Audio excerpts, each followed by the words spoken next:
d'un lit d'hôpital à l'ambassade équatorienne à Londres avec le fringant journaliste Julian Assange, qu'elle a failli épouser après une nuit bien arrosée, Pamela Anderson dit tout sur ses expériences sexuelles dans son autobiographie Love, parue le 31 janvier 2023. La star d'Alerte à Malibu a notamment révélé que l'expérience la plus torride de sa vie, elle l'a partagée avec un homme de 80 ans, avec qui elle venait de danser le tango. Elle a notamment qualifié, dans son livre, ce moment comme la nuit la plus chaude de tous les temps. Un ouvrage dans lequel elle revient également sur les abus sexuels écœurants qu'elle a subis lorsqu'elle était enfant au Canada, comme le précise The Sun. En effet, entre 6 et 10 ans, elle a été forcée de jouer à des jeux sexuels avec sa baby-sitter, qui lui payait des jouets usagés, comme une poupée Barbie, et la forçait au silence avec des menaces. À 12 ans, elle a été violée par un adulte avec qui elle était restée seule pour apprendre à jouer au backgammon, un jeu de hasard.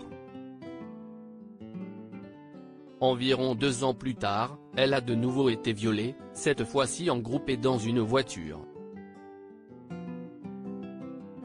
La seule fois où j'ai été vraiment amoureuse, des révélations glaçantes de la part de l'actrice, qui évoque également son passé amoureux, elle qui s'est mariée pas moins de 6 fois dans sa vie. La première fois remonte à 1995, c'était avec le batteur Tommy Lee.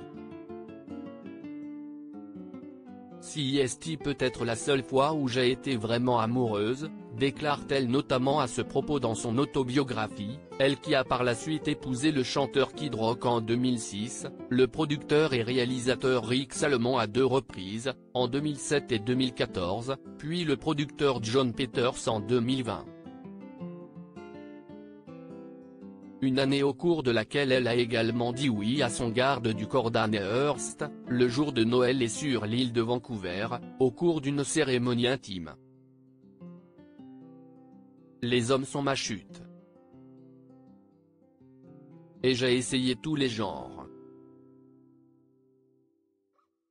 Le dénominateur commun, si moi, estime l'ex-compagne d'Adil Rami dans son livre.